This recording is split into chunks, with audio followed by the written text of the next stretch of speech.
Okay. Hello, everyone. My name is Taylor Stacy.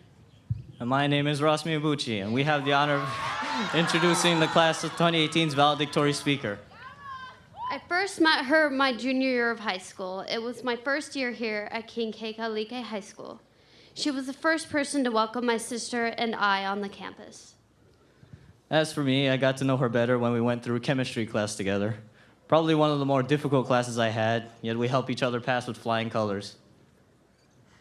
As I got to know this stranger, I learned that she was not only welcoming, but very positive and compassionate towards everyone around her.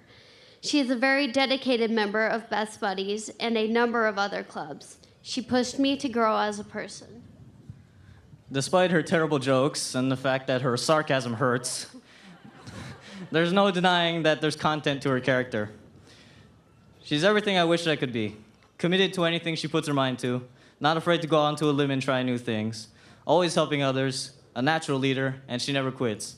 Not only is she intelligent, she's social and somehow is able to keep track of 3 things at once and not go insane. We are honored to introduce to you The valedictorian of the class of 2018.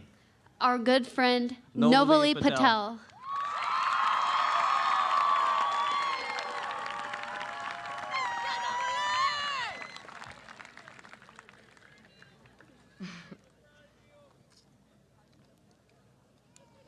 Thank you, Taylor and Ross. When I took my first advanced class, AP World History, I was the only one to study extensively for the test and consistently earn Fs. I felt inferior to my peers and went into full-blown survival mode. I persisted through the year, however, I was never able to receive an A. Truthfully, I found the most joy in learning, knowing that perfection is out of reach. Rather than seeing difficult as a burden, difficult is a gateway to opportunity.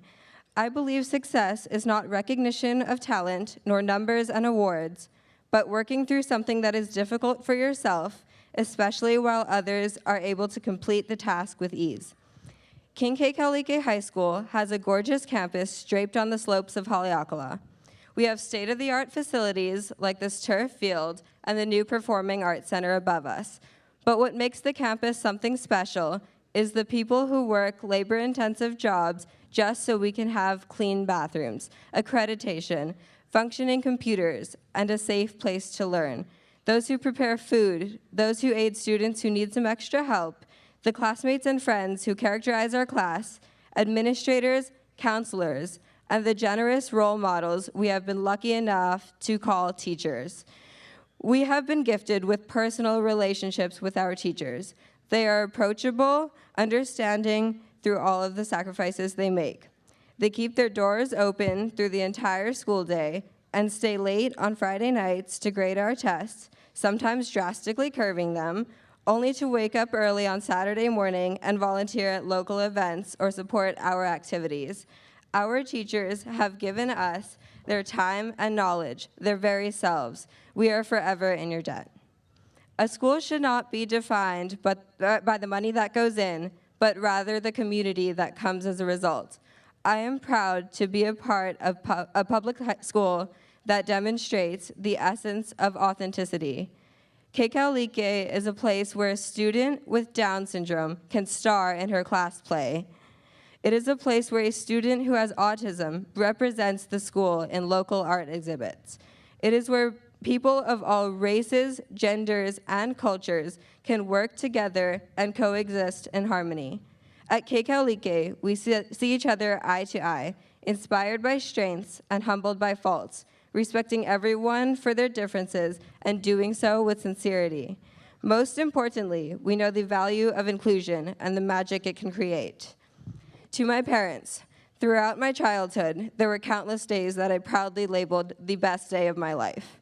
With you, each day still has something more exciting than the last. I didn't know that it was possible to find this much enjoyment in life, and I owe every smile to the two of you. You have taught me how to think, how to act, and how to live. When I approach you with crazy ideas, you ask me 2 questions: when and how. I never know the answers, but you've taught me that somehow there's always a solution. Thank you for encouraging me to put real life first, to celebrate each day, and to find a positive outcome in every situation. To my sister Jasmine, there is nobody I would rather call my best friend. I am forever grateful for all of the memories and laughter. I hold you in the highest regard as you are the most impressive person I know. For everyone who I am lucky enough to call my friends and family, you have my sincerest gratitude, and I treasure the moments we spend together. You are part of who I am. Class of 2018, we stand here united for the last time in a sea of teal and black. We've worked for years knowing that one day we would be adorned in these gowns and caps. But what do they stand for? Some say the square symbolizes a book, worn by graduates who have developed intelligence and deserve to be recognized as scholarly individuals. Others say it represents the quad in the Oxford campus. High school graduates don the square hats to commemorate the transition within academic education to a university. And yet others believe this square mortarboard symbolizes the board used by bricklayers who demonstrate strong workmanship. Whatever your reason is, whether it be the knowledge you have gained, the education you will learn, or the work ethic you have developed, I have great admiration for you, and I am proud to have been a part of your class. Thank you, custodial staff. Thank you, educational assistants. Thank you, cafeteria staff. Thank you, administrators. Thank you, counselors. Thank you, teachers. And most of all, thank you to my classmates. I feel no more qualified than any of you to be standing here at this podium giving this speech. Each of us have experienced different challenges in our lives. We have persisted through failures and celebrated through our triumphs. The future will bring new challenges, but tonight is a night for celebration because tonight is a victory. Thank you.